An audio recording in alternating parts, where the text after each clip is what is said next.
listening to the Marketing Happy Hour podcast, where we discuss career and industry insights with our peers in marketing. We're here to talk about it all, like the ups and downs of working in social media, how to build authentic relationships in the influencer and PR space, managing a 9-to-5 and a side hustle at the same time, how to be productive in your life and career without losing your sanity, and more.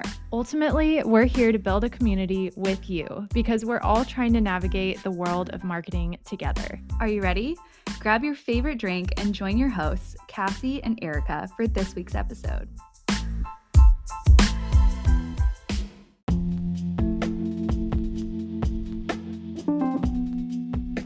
Hey, Marketing Happy Hour listeners, Cassie and I are thrilled to welcome this week's guest, Tatnall, to the show.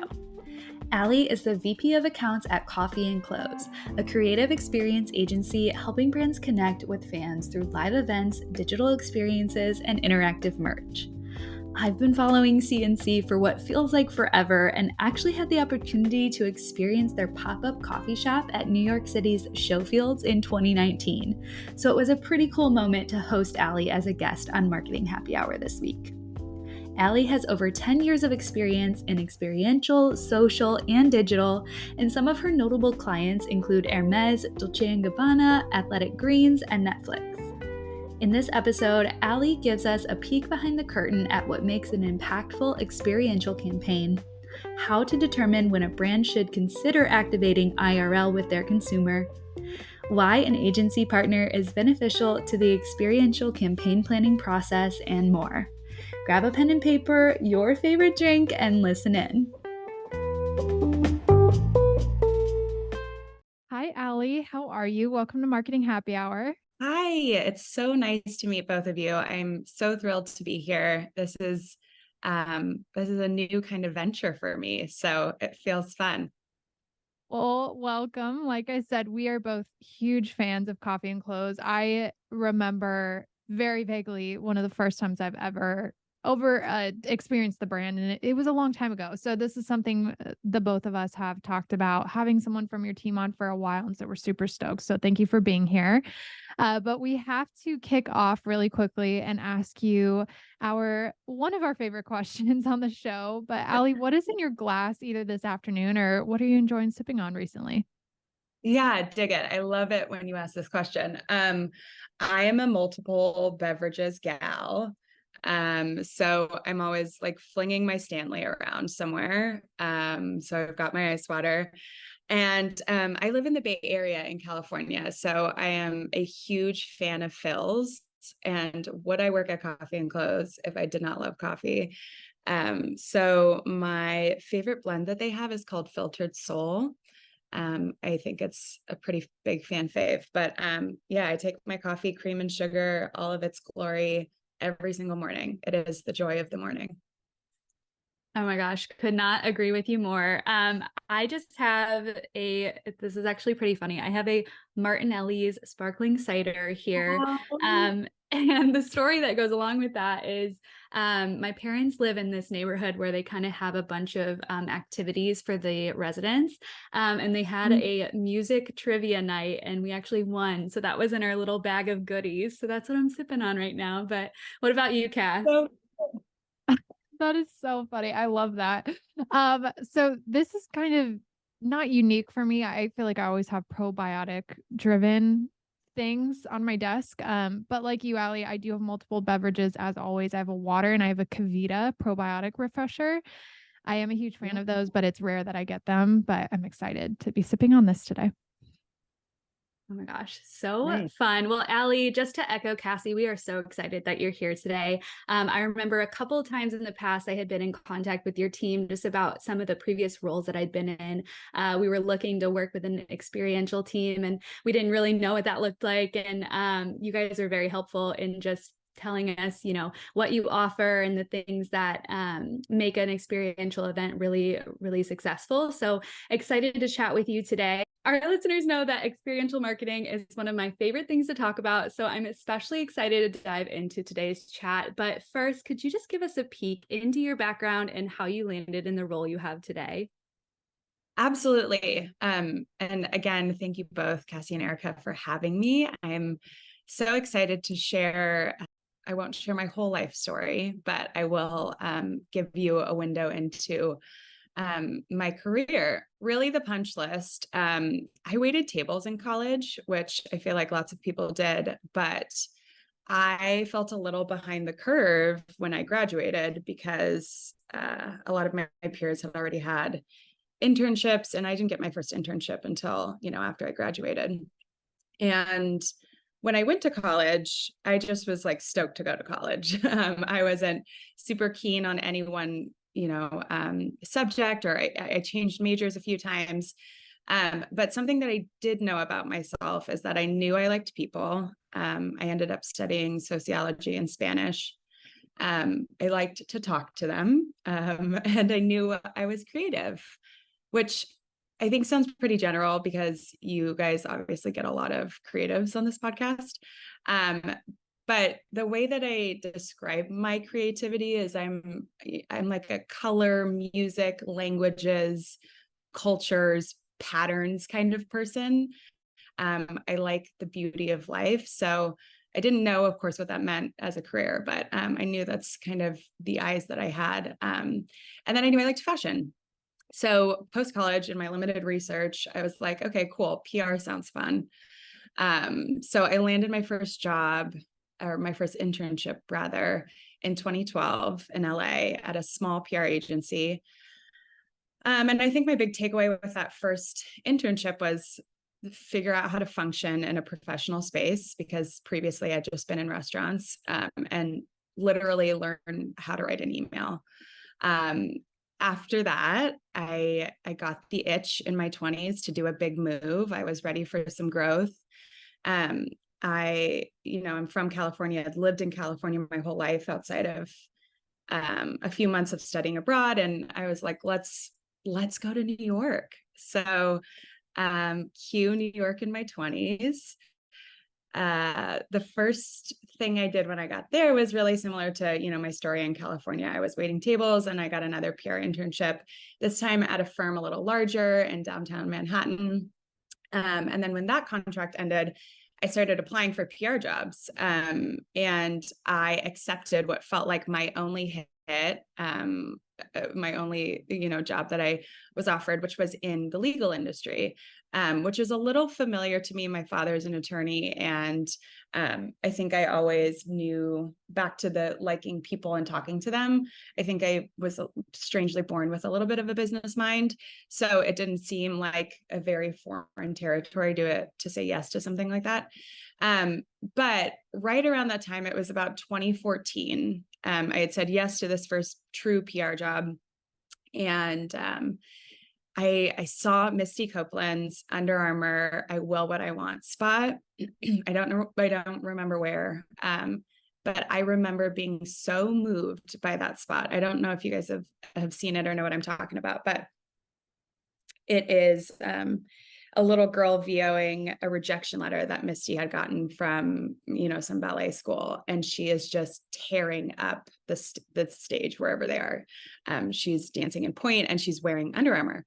And I was so moved by that and mesmerized, like, what is this thing? I know this is a commercial. How do I become a part of that? Like, how do I get into storytelling and art, really using brand dollars? And what does that mean? So that was kind of where the first, I think, the beginning was formed, or the seed was planted, let's say. So after I finished that first PR gig, I actually moved into our industry.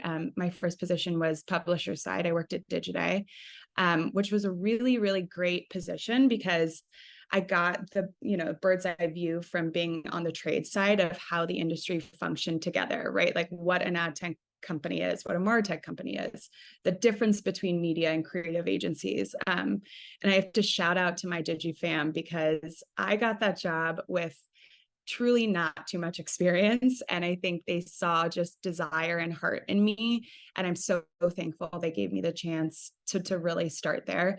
I was on the sales side there. So I learned some hard and fast sales skills of knowing a product, knowing a company, and being able to eloquently speak to essentially a stranger and ask them for money. So that was really helpful and cool. And then from there, I landed a job agency side. So for the 4 years after that, in New York, I was agency side, doing the advertising and marketing and not just talking about it like we were at Digiday.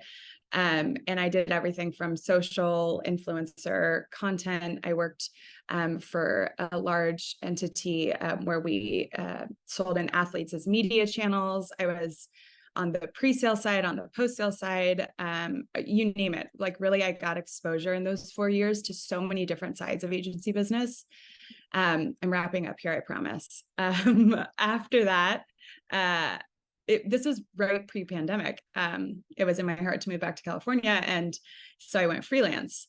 And then, as much of us, I think this happened to many of us in 2020. My heart was, kind of curious if I was in the right industry. So I did a lot of just thinking about really what I wanted to do. And in a very dramatic fashion, Ruth Bader Ginsburg died, and I said, "Let's go to law school." So I actually took the LSAT. I had to do it through Zoom, which was wild because it was the pandemic. And I got accepted to law school. At that same time, like within the month, I met our founder, Ryan, at Coffee and Clothes. So it was a cool whirlwind because studying for the LSAT reminded me that I could learn new things again, still in my life. And I also realized that really my true love was being agency side and was being a creative. So I said no to law school. I said yes to Ryan. And I was Ryan's first full-time hire at Coffee and Clothes. I was an account director. I've been there about 2.5 years. And since I've grown into a leadership position as the VP of accounts, where I manage our account teams, I manage my own books of business. I'm really focused on our agency renewal and growth with our clients and the strategy around that. I help with agency operations and resourcing. But overall, I think it's been really joyous to be a part of so much of CNC's growth over these last years. And I truly could not be more thankful. I needed to just, that 2020 stint of pandemic curiosity, I think I just needed to find the right agency to be a part of. And I'm really thankful to now be at Coffee and Clothes, which we've rebranded to now CNC Agency. Oh my gosh, Cassie and I were having a little side chat during your conversation or during your experience chat. And we were just like, we have so many points of connection with you that we can honestly chat about offline. But I know a big one is Cassie also moved to New York in her early 20s and kind of did the same thing, the agency world and getting a different hand in different industries there. But I also wanted to ask you, just in case someone is not familiar with Coffee and Clothes and the other side of the business now, which I believe is called CNC Agency, could you just give us a little brief description, bio overall of what that is and what you offer? Yeah, it's a pretty atypical business model, right? Because no agency is really born out of a brand, but Coffee and Clothes started as a brand. It started as a hashtag on Instagram, which then evolved to an Instagram handle. And really, it was kind of a content hub for all things coffee and clothes. Our founder liked both of those things. And there are years where it was kind of served as a media channel. We had a proper brick and mortar coffee shop in Showfields in New York. And the brand itself does still exist. But as we were doing more in-person things with Coffee and Clothes, the brand started to come to us in a partnerships capacity. We did like a Nike Air Bodega in New York, and our founders saw just a real opportunity to build an agency. So that truly was born, we like to say, like 2018, 2019. And what it is today has been just exponential growth to truly like all facets of an experience. We do so much more than coffee and clothes. And so we decided this year that it was time to kind of differentiate and market and launched CNC, the global experience agency, or creative agency rather, and while maintaining, of course, the brand. So there's a lot of overlap there, right? Like we use coffee and clothes coffee at CNC events, or what have you. But we're really excited for the future of both entities. Oh, so cool. And if you want to get kind of a taste of what CNC does and coffee and clothes is all about, definitely go check out the Instagram, because if you are a creative or just love aesthetics, like your creative heart will certainly be very excited looking at everything there. But it's been amazing, Allie, just watching what you guys have worked on over the years. Like I said, Eric and I have been following coffee and clothes for a very, very long time and just have seen all of the different collaborations and partnerships unfold. But curious on your side, what have been some of your all-time favorite brand experiences brought to life by Coffee and Clothes that you've gotten the chance to work on? Yeah, absolutely. Thank you for being fans. It's so cool to hear like your genuine excitement about how well the agency's doing. And yeah, I mean, we've had the privilege to work with so many incredible brands. I think that's one of the best things that I've really experienced being at CNC. But some of my favorite, one was a true labor of love around this time last year. We are an ongoing partner for the healthcare apparel and lifestyle brand Figs. And we've worked on many projects with them, but this one in particular was just astounding. We put together a pop-up in Pioneer Court in Chicago, which is Pioneer Court is an amazing, expansive space right in front of the Chicago Tribune. And it's like right on the Chicago River. And our experience was a walk-through shipping container that we fabricated into a showroom with a dressing room with, it featured many different products, but really Figs is a very inclusive brand. So there was a 7 size run per product, and then their pants come in different lengths. So there's quite a few pieces within a shipping container, if you can imagine it. But it wasn't just the shipping container. There was product for purchase and then product fulfillment on site. We also had custom embroidery, we had heat pressing, we had Chicago treats. It was a full footprint that was live for 8 days. It was, really impressive. We did just shy of $1 million of sales online and offline, in person. And it was just a huge operation. There was like 20 people that were working it every day. And something I just really loved about that experience was that we could really make people happy, right? Because Figs is a D2C brand, folks don't always get the opportunity to try product on. So the dressing room was so important. Touching and feeling the product was so important. And the Figs consumer is incredible. They're healthcare workers, right? So you're talking to a doctor that drove from Wisconsin to Chicago just to come to the pop-up. You're hearing about a nurse that is helping save lives in Chicago. It's just a real life experience that you can't even make up how good it is, because it just feels so special to be a part of something like that. It was logistically just huge and big and fun. And our brand partners at Figs are just an incredibly brilliant group of individuals. So we couldn't have obviously done it without them, but lots of trust there to pull something like that off. And then another just group of experiences that I've really enjoyed working on is the work that we do with AG1, formerly Athletic Greens. They are a brand that so deeply cares about their community and cares about fueling people's bodies. The product itself, my husband and I take it every day. We've been drinking it for the last year.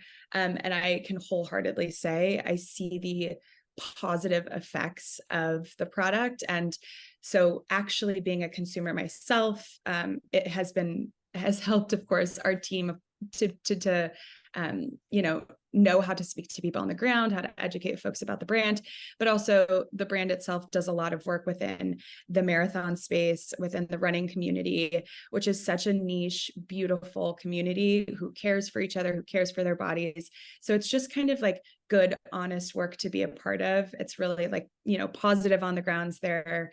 Whenever we pop up, we've done San Francisco Marathon, New York Marathon, we did Chicago Triathlon. So we've been bopping around the US with them this year, and that's been really fun work. That's so cool. Well, too, I'm curious, thinking about some of the most successful campaigns that you've worked on, what are some elements you think led to this success? Is it location based? Is it timing? Are there a number of different aspects there? But what are some of those discoveries that your team has made in just analyzing the success there? Oh, that's such a good question. I think it's a group of things. One, I deeply believe in hospitality, and it's one of kind of the pillars of our culture at CNC. We service people, right? We care for people. So you can have a great creative idea, you can have the perfect location, but if the way that it comes together isn't with generosity and care and expertise, then things can inevitably fall flat. You do need to time things, right? So I think that there's kind of a bunch of different factors: location, when you're popping up where, making sure, of course, that you are being mindful and respectful of folks' budgets, that you are being inventive and curious with your creative, that you are making sure you're staffing the project with like the number one expert in the space, right? Like we have a plethora of incredible producers, and we've got gals that are good at F&B stuff. We've got the men who are, I'm not even needing to differentiate sexes, but I'm just saying we have a bunch of different people that are like AV experts or food experts or CPG experts. And so kind of like matchmaking brand with team is also really important, I think. And just really understanding a brand's KPIs. Like if getting in front of a bunch of consumers is really important, then we know the levers we have to pull. If curating a VIP experience is the utmost importance to get some press, then we know the levers to pull. So being mindful of what the brand needs and wants, while also being able to be an expert and push them forward. So I think success is pretty relative to the ask, but overall, the one through line I will say that's kind of a non-negotiable on our side is always hospitality and care for our clients. I love that so much. And I love hearing you talk about this and how much love and care you have for your job and the projects that you get to work on. It's actually very inspiring. I'm feeling very inspired right now just listening to you. So thank you so much for sharing all of your thoughts and feelings and genuine, perspective along the way. That's super helpful for our listeners and for us individuals as well. We have a lot of listeners that work for brands. So I'm curious to hear from you, your perspective on why connecting with your consumer IRL in real life is important for a brand, and when you think a brand should consider activating in that way. Is it around a launch? Is it around, a new season? What have you seen is a good time for brands to activate in that way? Yeah, I think it is so vital to connect with your consumer IRL because you are putting a face to data. You are putting a face to a comment. You're putting a face to an impression. And your consumer is the best reflection back to you. It's like the mirror everyone talks about in marriage, right? Like these people are going to tell you what they do and they don't like, or how they feel about your product, or what they're expecting from you as a brand. We in our RAP reports that we do with our clients too, we include quantitative and qualitative data, right? We're reporting back on the sentiment, which is this weird thing to kind of like report back on, I guess. But it is so important to hear what people think about your brand. So I would just say, firstly, put a face to the data, like humanize your consumer, see their face and understand their care and desire for your brand. And it's their hardworking dollars that are going towards the growth of the brand. So taking the time to meet them and experience them in person is really, really important. And especially post-pandemic, I think that No shade to our digital or social friends, but not being behind a screen has just this humanity that's so necessary, I think, for us as people. And I think the expectation's a little bit there, like consumers want brands to show up for them. And in taking that leap, you are, if you do it the right way, it's like how you build your fan base. These people become just true brand ambassadors through a one-time experience that maybe you wouldn't have before. So I think most importantly, you have to do it because you want to get to know your people. And then the when question, I truly believe experiences should be tied to something. Although surprise moments can delight people, like in the right place, there really should always be a why. So whether it's a new product launch, whether it's meeting your consumer at a place they're guaranteed to be at, like the marathons I mentioned for AG1 or a music festival, I think there's importance to being present at big industry moments so that your competitors don't get all the spotlight, something like a Basel or a South by. But something I will also say to all the brand friends listening, I think agency side, it's our job to report back to our brand partners on why their experiential dollar is worth it. And I see that coming from our current brand partners and the industry at large. I think we're being challenged in the event space to provide more robust reporting on metrics, similar to reporting that you see with like social or with influencer, even with digital. And I think that's really important because the bottom line needs to be considered by marketers on the brand side. And we can't always just assume that budgets are like brand love money. Absolutely. Well, as we've already kind of discussed, there's a lot that goes into events. And if you've ever put on an event for your brand, no matter if it's big or small, you know that there are a lot of different logistics to consider when developing an experiential experience there. So, Ali, in your experience with that in mind too, when should a brand look into hiring an agency like CNC for their activations versus just continuing to do it on their own internally? Yeah. Well, first, I think something that sets us apart is one of the things we touched on earlier, which is we have the unique experience of starting as a brand. So we know what it's like to be in your position. We understand that you have things to report back on internally. We understand that there's someone above you and there's someone above you. And, we understand the chain of command with decision makers and what have you. So from a creative perspective, from a business perspective, we understand what it's like to be a brand. So that gives us the unique positioning to service brands well. Secondly, I always say we are an agency. We are not a production house. We are not a vendor. We truly service our clients, and we have a robust in-house creative design and production team. And then, we have the experience, right? We have the relationships. We have in French, it's like savoir faire, right? Like we just know what to do and when to do it. So I think some of the rest in working with us is that we understand what needs to happen when, where it needs to happen, how it needs to happen. And you're hiring a group of experts in the space who have done this. But inevitably, it's kind of up to brands, right? They can always choose to do it themselves, which is awesome. But I don't think agency services will ever go anywhere because there's so much value in a fresh set of outside creative eyes.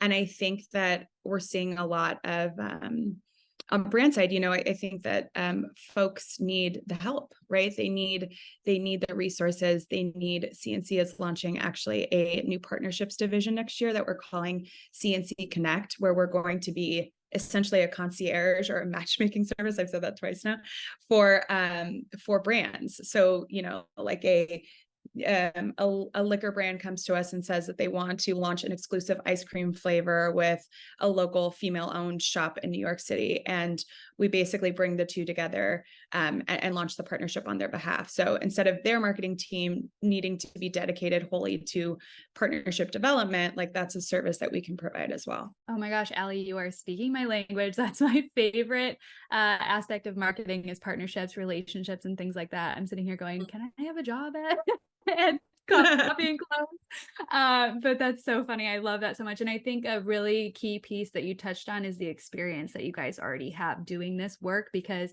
it's a lot of work. And if somebody's out there at a brand and they don't know where to start, a great place to start is just having a conversation, opening up the conversation with an agency like Coffee and Clothes CNC, so that they can kind of understand all the moving pieces that it takes to really put on an excellent experience like that. So props to you guys and everything that you're doing, because it's amazing.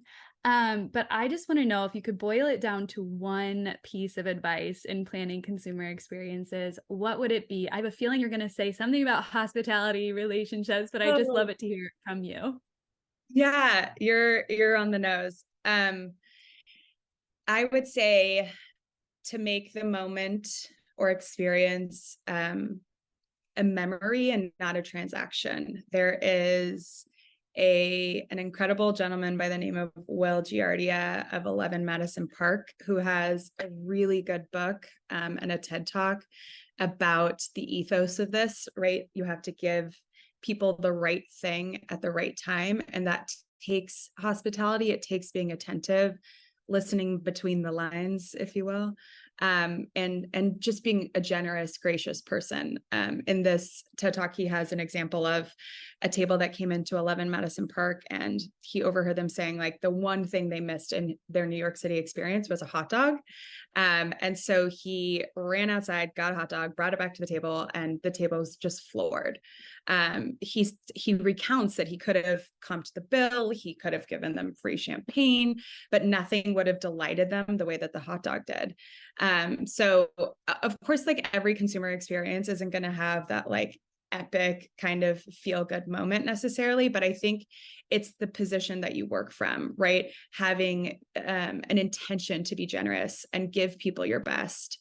You have to pay attention, right? And so when you do that, I think you will make more moments for people than you expect, whether that's caring for your brand partner, caring for someone on your internal team, or making the consumer experience just spectacular. My gosh, so good. I'm definitely going to check out that TED Talk after our recording here. I'm a sucker for anything hospitality driven and customer service, and 11 Madison Park just does some amazing stuff. So excited to learn from them there. But Allie, we have to know what's coming up for Coffee and Clothes and CNC. Any exciting activations or partnerships or just anything? I mean, you've kind of clued us into a couple of launches you guys have coming up, but anything else you'd like to share that we should be looking out for? Yes. Yeah, absolutely. We are going back to Miami this year. So we'll be at Art Basel with our wonderful brand partner, Ashley. We're doing an exhibit at Scope this year on South Beach, which will be very, very fun. We've got another year of incredible growth with new store openings with our partner Primark, the retailer, across the United States. We've got a mobile showroom with a very beautiful, luxurious new clothing line coming up in like the next week or two. We've got a really cool beauty build that we're doing in an iconic location in New York City in February. Things are always cooking over here, which is pretty cool. And I'm really thankful. Since I've joined, it's honestly only been up. And I'm really grateful for that. And we have amazing people that we work with too, which makes it all the better. That is incredible. And we will be looking out for all of that, because I'm sure it'll be amazing. But we are approaching the end here, which I feel like we could talk all day long about this. But we love to ask this question on the show. What do you know now that you wish you knew earlier on in your career? So I know this probably sounds crazy and is not the response you usually get, but I would say nothing. Because there's nothing that I could wish to know then that I know now, because the me now is not the me then. And I'm kind of a person that is really excited by the uncertainty of life. And I feel like I personally know that God has always prepared me for seasons that I need to be in. So I always feel equipped.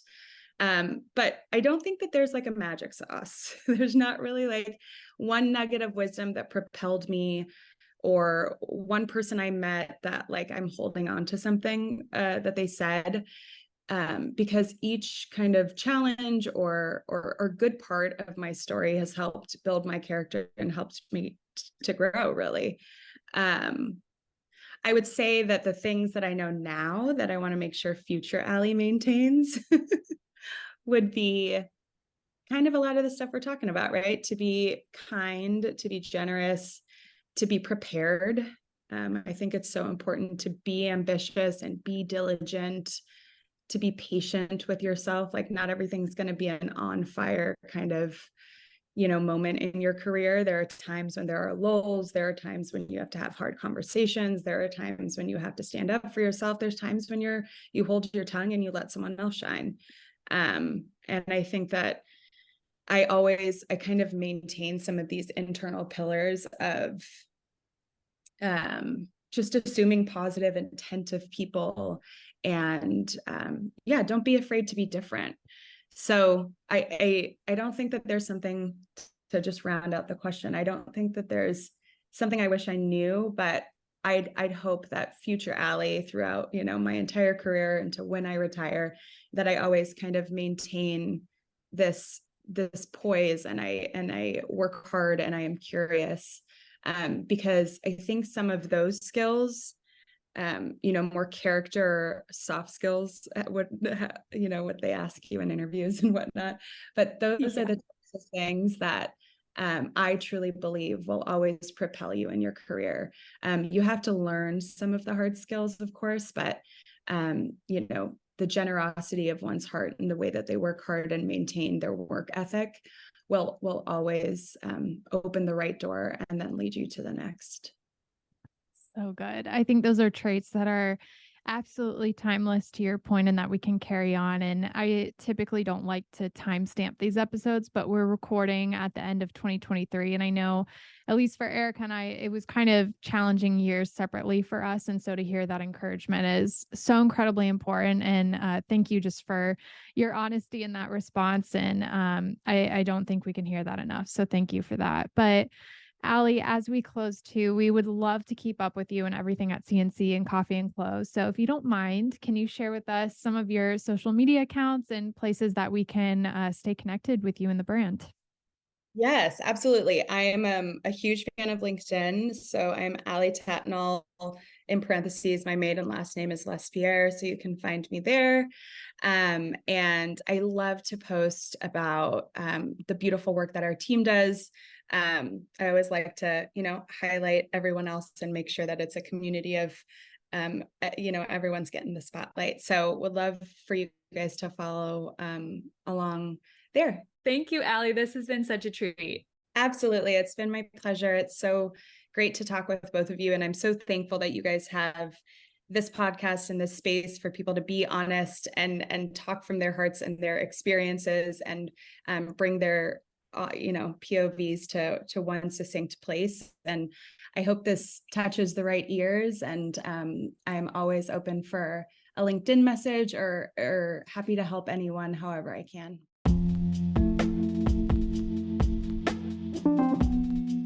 That's it for this week's episode. Thanks so much again for tuning in. If you enjoyed this episode, please remember to subscribe, rate, and leave a review on your favorite podcast platform. For more from Marketing Happy Hour, head on over to our website, marketinghappyhr.com, or follow us on Instagram at marketinghappyhr. We'll see you next week.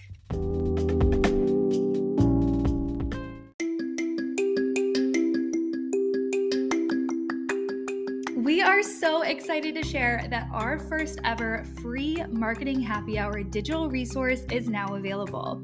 Download the Dream Career Game Plan today at marketinghappyhr.com/freebie. That's marketinghappyhr.com/freebie. This 5-step workbook will guide you through defining your goals, building your network, diversifying your skills, influencing where you're at, and investing in your growth. Cassie and I created this resource with marketing careers in mind, but the framework can be applied to any industry. Our hope is that this workbook will help you truly elevate your career, whether you're in the market for a new position or just looking to make your mark in your current organization. No matter where this resource finds you, we are cheering you on every step of the way. So go check it out at marketinghappyhr.com/freebie to download and make your career dreams come true.